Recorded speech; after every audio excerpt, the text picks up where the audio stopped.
Since I feel sorry for you, sis, I've come up with a good thing. She's a good thing? Yes.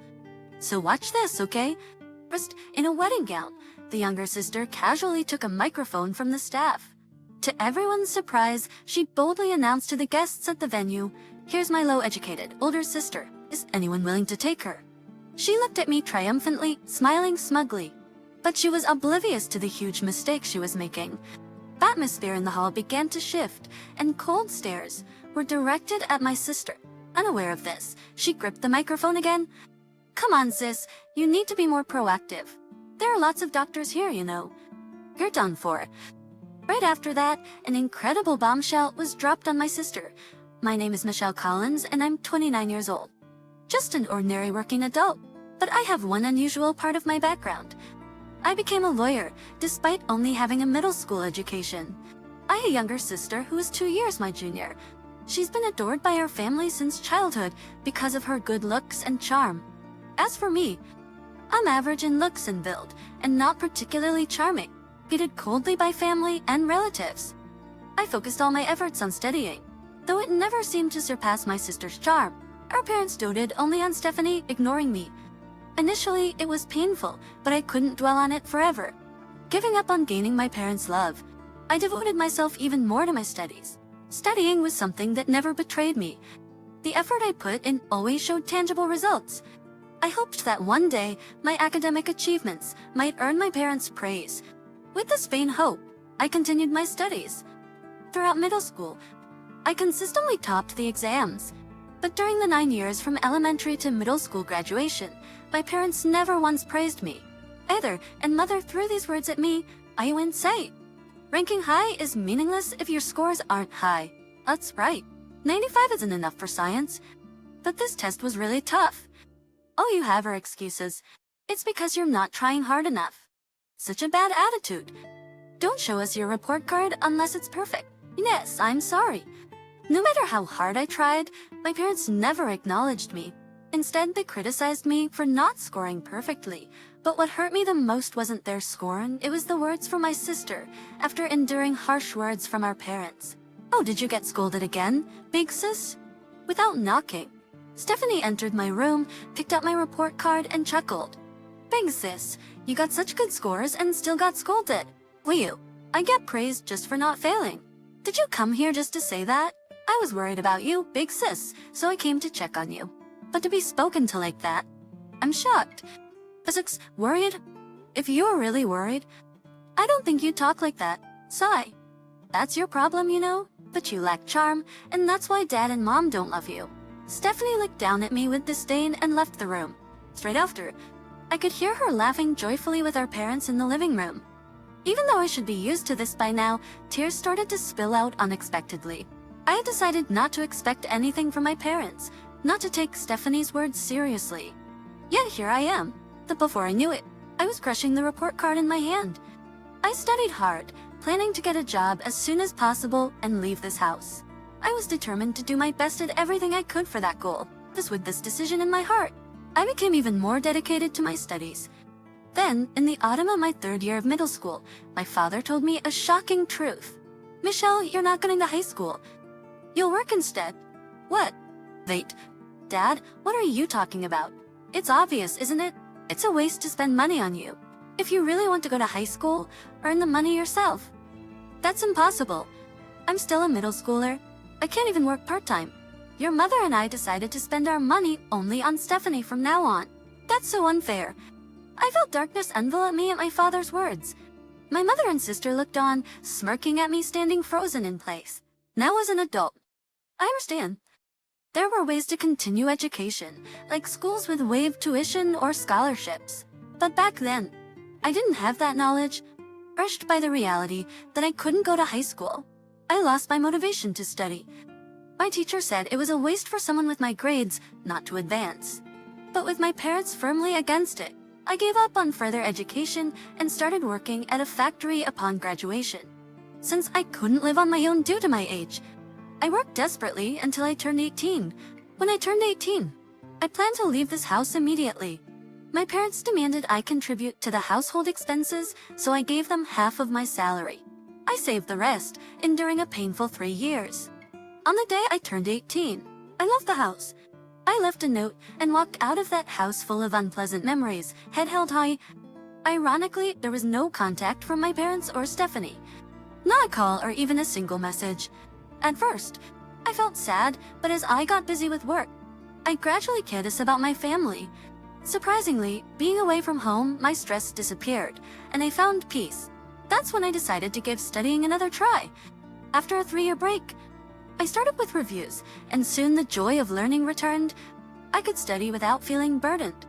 As I began using high school textbooks, I also developed a habit of reading a lot, which eventually led to an interest in law. Reading law books, I aspired to become a lawyer. However, with only a middle school education, becoming a lawyer seemed like an unreachable dream. Curiously, I discovered that even a middle school graduate could take a preliminary examination to qualify for the bar exam. Since then, I studied harder than ever. I studied at home and even during breaks at work, learning legal terminology while eating lunch. Fortunately, my coworkers, mostly older than me, supported my efforts. At 23, I passed the bar exam. I then left the factory to work at a law firm. After 4 years of hard work at the law firm, I set up my own practice 2 years ago. Now, I'm a consulting lawyer for a hospital, living a fulfilling life. Yet sometimes I wonder, if I tell my parents about my success as a lawyer, would they be happy? Perhaps now, I might gain their recognition. Such thoughts aren't entirely absent from my mind. Still, in the end, I had contacted my parents. I never thought I'd have anything to do with them again. But contrary to my expectations, the day of reunion came much sooner than anticipated. When I returned home from work, I found a message from my sister Stephanie on my smartphone saying, "I'm getting married." Since leaving home at 18, I'd never received any communication from my family, so I had to look twice to believe it. Stephanie is getting married. It seems my sister, now 27, is going to marry a doctor. The message was about the wedding next month, asking me to attend, though I was reluctant to meet Stephanie and my parents again. I felt awkward about missing a family wedding without a good reason, so I replied to Stephanie that I would attend. After that, Stephanie sent only the date and location. At the end of her message, she cheekily added, "Don't forget the wedding gift, okay?" Probably Stephanie didn't really want me there. She was likely just after the gift. She must think there's no need to reciprocate as a family member. I resolved to make this wedding the last time I ever see my family. With that firm decision, I prepared for Stephanie's wedding. On the day of the wedding, a month later, I wore a blue party dress and headed to the reception venue. After registering, I sat in the family area, where my father and mother were already seated. Whereupon seeing me, they chuckled and said, "Surprised you showed your face here with your low income from working in a factory." Exactly. It's embarrassing to introduce you as family. We shouldn't have even invited her. I said the same. "But at least we'll get a gift," she said. "How can I have such a conversation while I'm right here?" I thought telling them about my current situation might repair our relationship a bit, but that faint hope crumbled quickly. Without exchanging a word with my parents, I remained seated. But, looking around, I noticed a few familiar faces in the groom's area. Wait, isn't that person? And the one beside them? I think I've seen them before too. Couldn't be? When I checked the groom's name, sure enough, it was exactly as I had imagined. Pictures. This is such an incredible coincidence, I thought, but decided it was best not to make a scene today. I managed to calm myself down alone. The wedding proceeded with the bride and groom's entrance, speeches from guests, and various performances. Then came the time for photos, including the meal. My parents left their seats to join the bride and groom. Clinging to Stephanie, they smiled broadly for several photos. Ignoring all that, I continued eating in silence until Stephanie approached me. "Hey sis, long time no see. Are you having fun?" "Yes. The food is very delicious. You're a poor factory worker, so you don't get to eat like this often, right? You should be grateful. What are you sulking?" "Sorry, but I guess you're just jealous, right? Your little sister is marrying a doctor." "Ari, my foot. She doesn't mean it." I deliberately ignored her, but she whispered in my ear, "Here's my low-educated older sister. Anyone willing to take her?" "Vent. Hey, what are you saying?" "She's poor and has no income, but anyone willing to take her?" Stephanie looked at me, smirking triumphantly. Unbelievably, my parents joined in her mockery, saying, "Please do take her."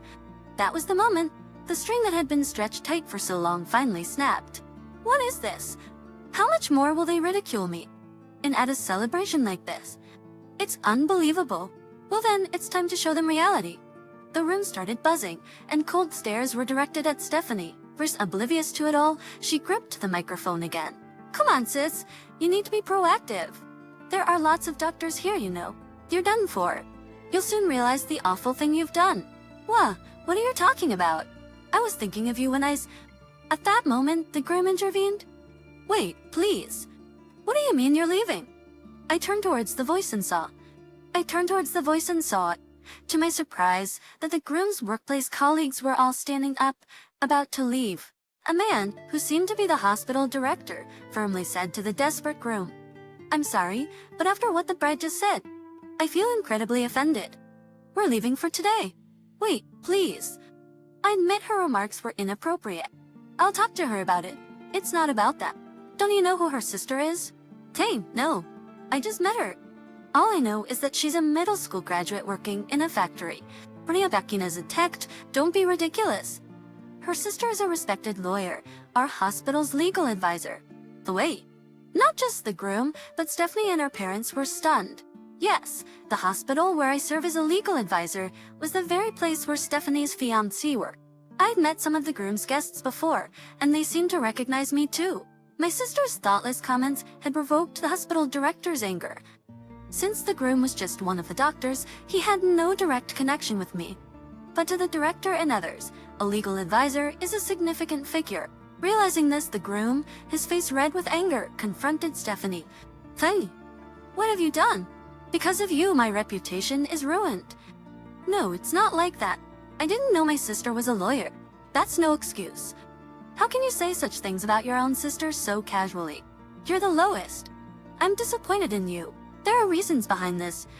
I don't want to hear excuses. Forget about the marriage. What? Stephanie's face turned pale and she collapsed on the spot. The groom, furious, left the venue with the guests. As I was about to leave, Stephanie screamed from behind me, do something big, sis. Venture to her. I said firmly. Do something? Why should I? You reaped what you sowed. Disgusting. Why would you say that? If only you had told me you were a lawyer. Why should I tell anything to someone who never contacted me? I plan to cut ties after this wedding anyway. But good for me. I got to see your pathetic face one last time. Sorry about losing your doctor husband, huh? Good luck finding your next one. Just with that, I left the venue. The fading voices were of guests condemning Stephanie and our parents. As expected, Stephanie's marriage was called off. My parents, who had hoped for a secure future through her marrying a doctor, were furious at her for the first time. Stephanie, never scolded before, seemed broken and reached out to me for help. But of course, I ignored her. Ignoring her repeated calls, I erased all family contacts. Stephanie had already quit her job for marriage, now unemployed. Her relationship with our parents worsened, and she spends her days shut in her room. As for me, I'm living a stable and fulfilling life. Both my work and personal life are going well without any major dissatisfaction. Though not blessed with a good family, I'm fortunate in my work and the people around me. All this is the result of my efforts. There were tough days, but I'm glad I persevered. I acknowledge my efforts and wanted to continue living my life comfortably.